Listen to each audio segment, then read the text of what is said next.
उनका चैनल चलता है डिबेट्स, झगड़ा होगा, लोग देखेंगे तो लोग सुनेंगे उसको, तो हमारा एडवर्टीजमेंट से हमारा बिजनेस बढ़ेगा।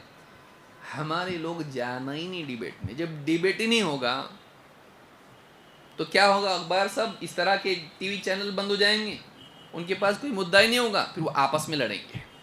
लेकिन हमारा एक मौलवी जाता, 5,000 रुपये देंगे आ जाओ, फिर वो जाता इस्लाम के बारे में बोलता, फिर उसको बोलने भी नहीं देते। सबसे पहली बात तो ये कि उसको बोलने देते और उसको यहाँ वहाँ से चीरफाड़ करते हैं। जब वो पते की बात बोलने लगता है, आप ज़रा रुकिए, आप बोलिए क्या बोल रहे हैं, बोलने नहीं देते उसको, माइक बंद कर देते उसका। वहाँ नहीं जाना तो झगड़ा ही नहीं होगा, तो फिर उनके पास कोई मुद्दा रहेगा। फिर वो लोग क्या करेंगे, आपस में फिर उनको वो टॉपिक्स लाने पड़ेंगे जो आपस में उनको लड़ने वाले होंगे।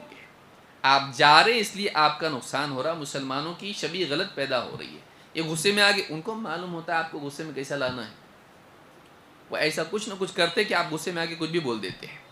वो जैसा बोल देते वो सारा वायरल हो जाता, बस उनकी तमन्ना पूरी हो गई, कॉन्ग्रेचुलेशन कॉन्ग्रेचुलेशन सब करते वो लोग, कामयाब रहा आज का प्रोग्राम। तो आप बकरा हो, मुसलमान टीवी चैनल के डिबेट में बकरा है और इसी तरह से बिक रहा है। नहीं जाना, नहीं जाना, मेहनत करके 5,000 कमाना।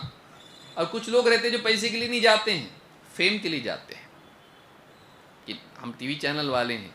कुछ लोग हैं जो एक अच्छे जज्बे से जाते, लेकिन अकल उनको कम रहती है कि हमारा इस्तेहसाल हो रहा है, हमारा एक्सप्लॉयटेशन हो रहा है, हम इस्लाम का फ़ायदा नहीं कर रहे हैं, मुसलमानों का फ़ायदा नहीं कर रहे हैं, बल्कि नुकसान कर रहे हैं, मुसलमानों की छवि ख़राब कर रहे हैं। गलत जवाब देके नहीं जाना, नहीं जाना, याद रखिए इसको।